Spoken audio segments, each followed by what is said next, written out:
Ah, Hollywood. Everyone's favorite group of sexual predators and pedophiles. Well, this year I passed on watching the Oscars. I didn't really feel like being lectured to by that group. Um,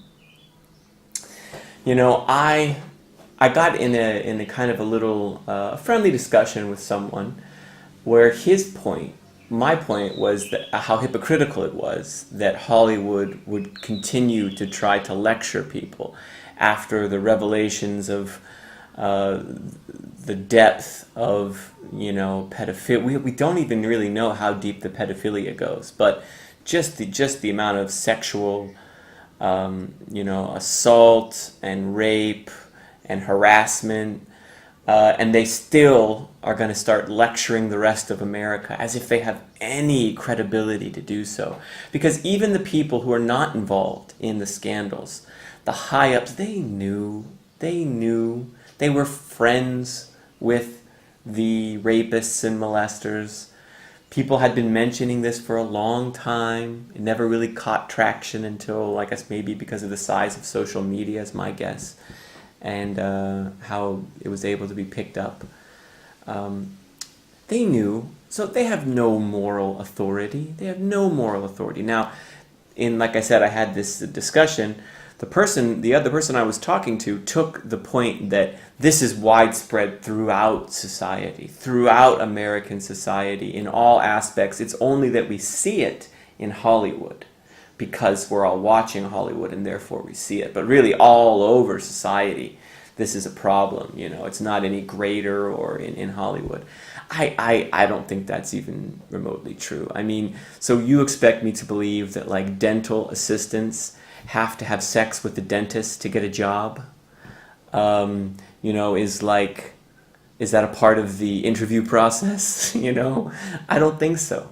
I mean, I've worked in retail.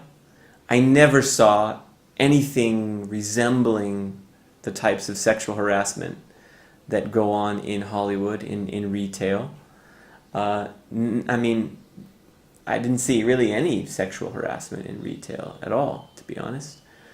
Um, in the jobs that I had, at least, I've worked as a teacher. I've worked in offices. I've never seen anything or heard rumors of anything that was even remotely, really nothing at all, really. I mean, maybe this person and that person are sleeping together in the office, or someone might be sleeping with the boss, but I mean, eh. So I don't accept that as a valid argument. Hollywood is especially corrupt and hypocritical.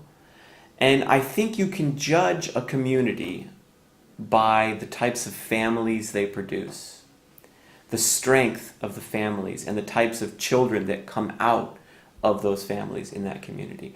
And I think you can make an argument that Hollywood has the weakest families, the most messed up kids, possibly in the history of humanity. Now, there's no way you could go into prehistory and try to find out a group that was maybe had worse children.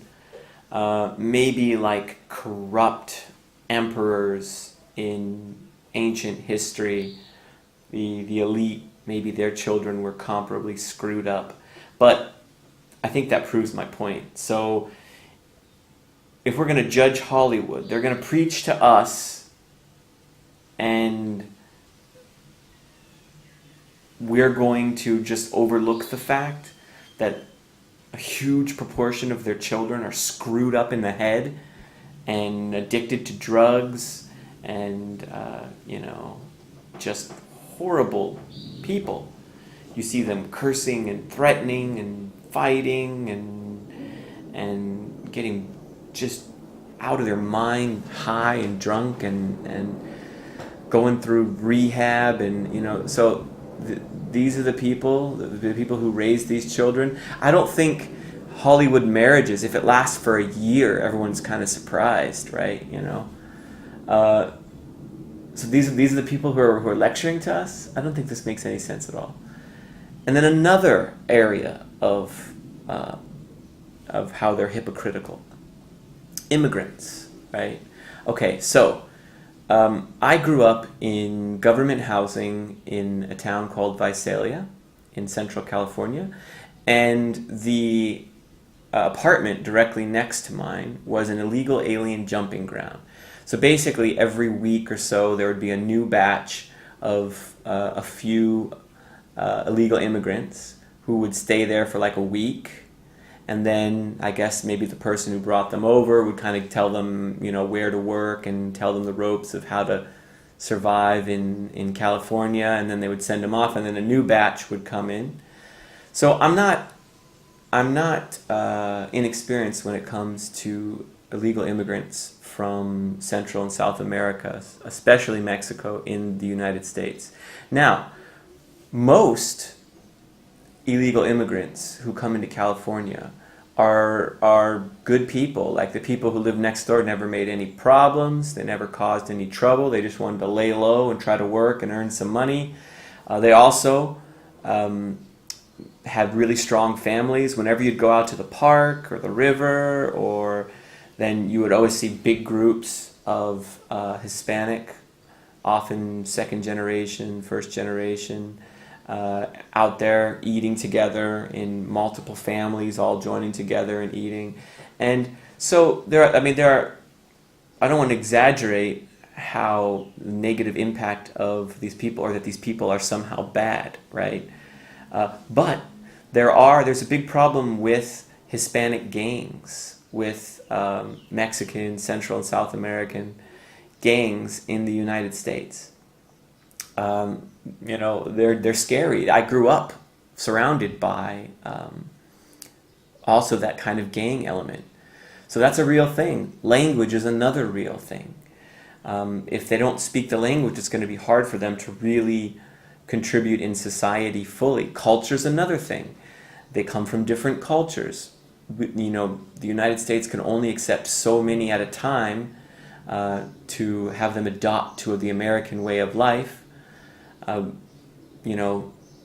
In small doses, so that I think every group, every community, every country, every culture has a right to not want their culture to be diluted or, invaded by some other culture. So that's another consideration.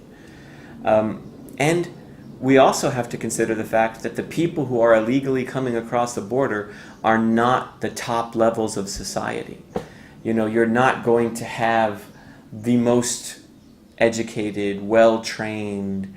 These are not the people who are going to be sneaking across the border, at least not in any large numbers. The majority are going to be from the bottom rungs of society, which happen to have more crime, less education, and so we can't pretend that that's not a real issue. And when American citizens are going to their school and their public schools are overrun by illegal immigrants who maybe have language with a different language or speak in Spanish, and maybe they didn't grow up, maybe they grew up in kind of a developing country, and it's not going to be just all sunshines and rainbows. Sunshine and rainbows. It's going to be difficult. And there's also the impact on jobs, right? Jobs, the wages of low-wage American workers are going to be, the jobs are going to be threatened. The wages are going to be pressed down by all this low-wage work coming in. So these are real considerations. And at the Oscars, you have these people in Hollywood who live in gated communities with guards whose jobs are completely out of reach from illegal immigration. And they're lecturing small-town America on why their opposition to unrestricted immigration into the country from other cultures is morally wrong. I can't even, if you're going to make that argument, I want to see those Hollywood celebs, producers, whoever they are, I want to see them move into a predominantly immigrant community, or a community that has been affected by illegal immigration. All right, I want you to move into that community. I want you to send your kids to those schools, and I want you to not have security measures around your house. That's where I want you to live. Now you move there, you send your kids to those public schools, and you live without guards and security measures, and then you start telling small town America about how they're immoral to be on one side of a complicated issue. It's not just the moral and the immoral. It's so ridiculous. It's comical. It's ridiculous how they could stand there and try to moralize to people. It's really, I'm never going to watch the Oscars again. I can't even remember the last Hollywood movie that I watched. I'm sure there's some, but hardly at all, man. I don't even really watch movies much at all anymore. So I just wanted to get my idea. I haven't seen everyone talking about all these points in regards to Hollywood, so I wanted to get that out there. Thank you for listening, and see you in the next video.